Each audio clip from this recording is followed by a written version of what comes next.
rental of vehicles.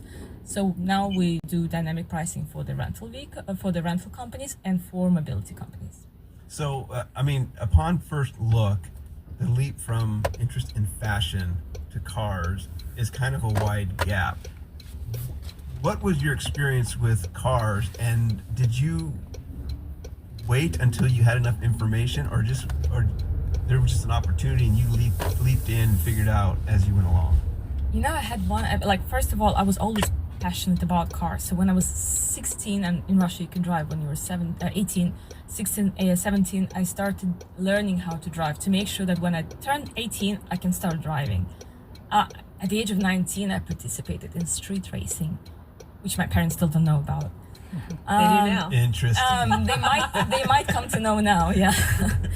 So I was always spending most of my salary on paying loan on the car and getting a new car. So when I moved to Italy, I was actually suffering for not having a car because I'm used to, I like traveling by car.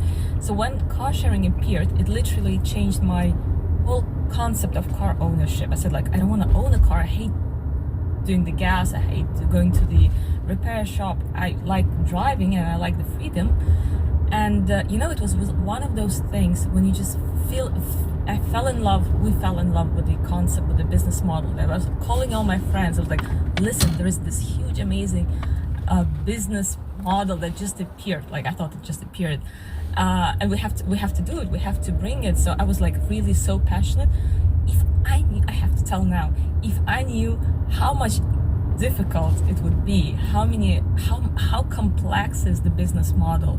You have cars spread throughout the city, thousands of cars spread throughout the city. People that you've never met use them, do weird things to them sometimes, and then you have all kind of issues with everything. It happened to be a very complex business, and I did cry sometimes over bad accidents of our customers that we didn't. It was not our fault, but still, you get so personal. And yeah, I think that what was driving me throughout this journey. So you essentially just figured it out. It's something you were passionate about, and the knowledge then came. That's a good question. I see what you mean. So before, when we want to do car sharing, so how to do that?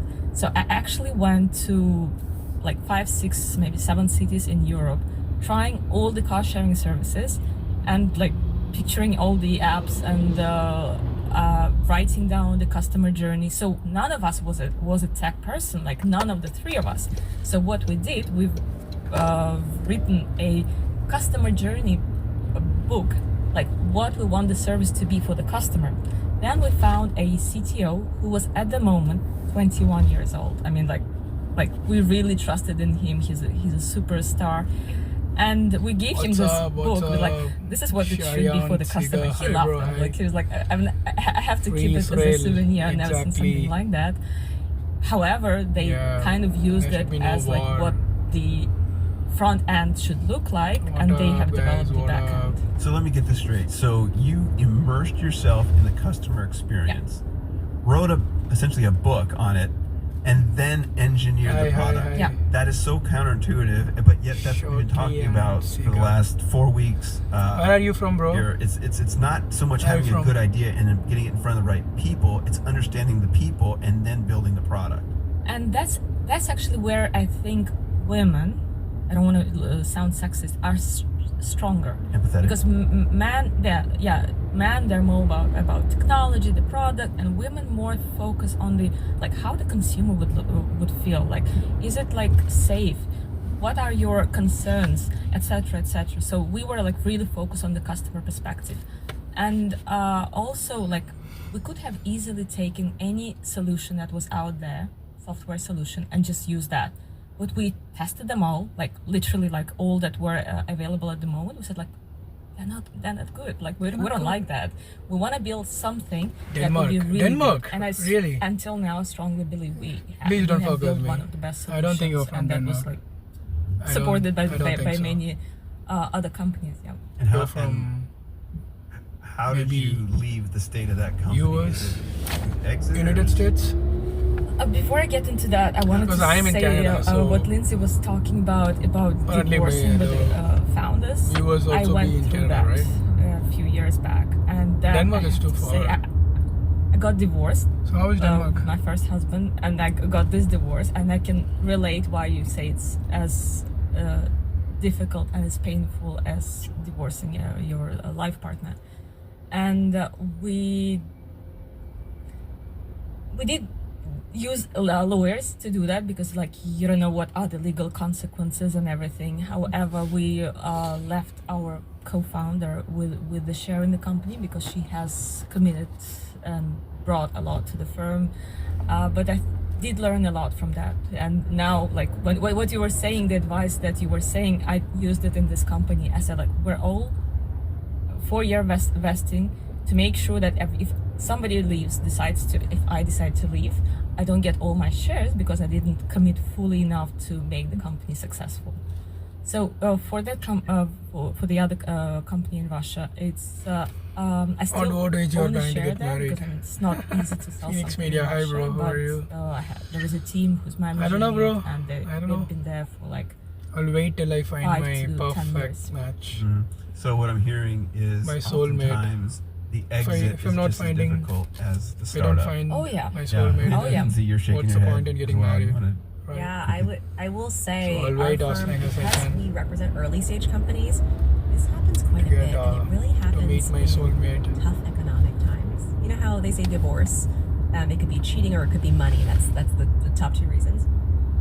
Lack of money is one of the top reasons when I see co-founders start to And despite all of that, called Carta Total Comp, and I'm just plugging Carta. But Sequoia also has its own access to that data, and you can see by region and the amount of and pay that particular officer might have. Now, obviously, when there is a raise, when there's a big inflection of money, the venture firm, who probably also has that data, will say with the founder, hey, I think I'm going to give you this much money. It's X. In light of X, I think the salary for you should be, and your team should be Y, right? And Y1, Y2, Y3, all across the board. And so there is some discussion of that, obviously. But it is still tied to what's market. And what I love about today's day and age is that there is actually a database of that because of cap table sharing platforms like Pulley or Carta, or all these essentially platforms where you're seeing data like salary, equity, all being tracked. And now there is a benchmark. And so we just had a founder the other day who said, hey, what am I going to pay like a mid-level engineer for the size of my company, given my industry? How much money you we were made so able to far look today? at So far, location, $50 bro. amount of funding, engineer type, 50 bucks. all different positions, and I think hardware. so. And say, hey, this is what Carta says is I the don't can't be tell you, accurate, you know, 40. that he will that you're a mid-level engineer. I want to pivot back to Loriana. Loriana, I mean, if it wasn't, hard enough to do one, you just started to do another. Tell us a little bit now more where you're at with Rex Alto. Yeah, that was like I had a discussion with my husband like a year ago, like a year and a half ago. He was like, "Are you sure like you're like ready to start another company straight away, like without giving a 6-month pause, taking a rest?" And I was like, I want to do it now. Like why do I have to wait 6 months to get rest if I have the energy and I have the passion to do it now? So we have developed the product. We did the four months of pilot sales last year, and early this year we did my favorite part of any journey. We did a pivot. So we looked back, we said like, this is good, this is working well, this is not working well. How do we restructure it? How do we change our go-to-market? How do we change our product based on what the customer's feedback is? And we have done this, and I'm super excited of what we're doing now, because now I can see a much clearer way how it can boost. Yeah. So talk a little bit about the customer experience, about what Rex Alto does. Mm-hmm. Unpack that a little bit. So basically, like our customers are car rental companies and mobility companies. The way we get to them is we first integrate with the software companies that sell software to them. We work on revenue share model, and then they sell us to their end customers. So, and everyone it's a win-win situation. So they're committed to make sure they their customers are more successful. They make extra revenue from the existing customer base. We get a good channel who is like selling along with us, and the customer is happy because they get an easy plug-in solution that they can launch in a couple of days. And that was the pivot that I'm very excited about. How did you figure out your appropriate go-to-market strategy? Who is your customer at this point, and how did you find them to be the right fit, if you have yet? Yeah, we did.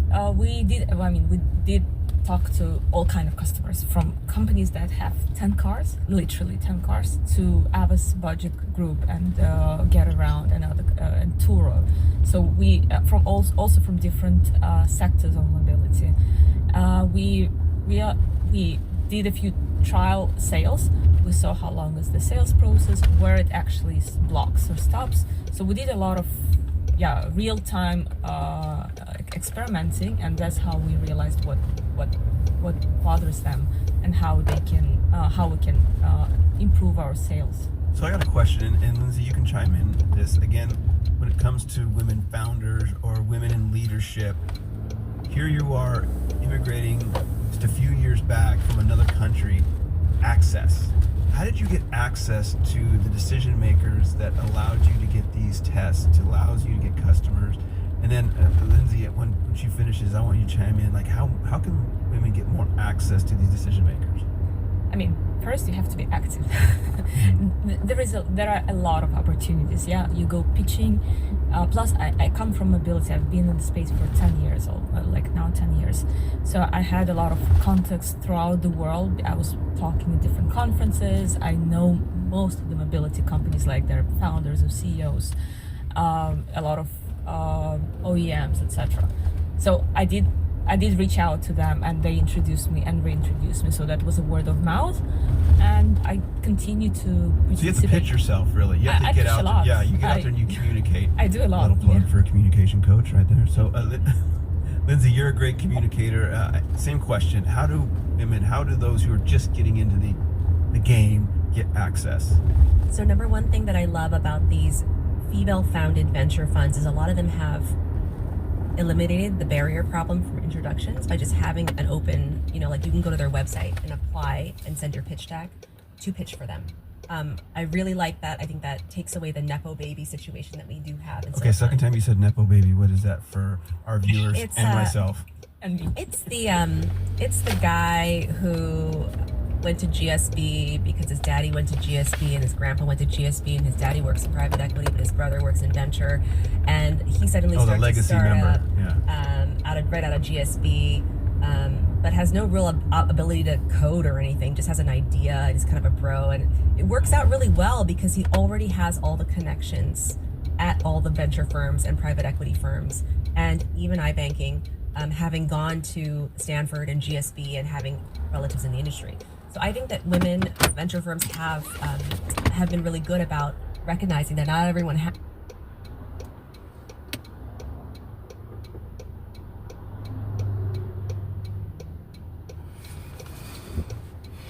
2 minutes.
Why the fuck my app is not working?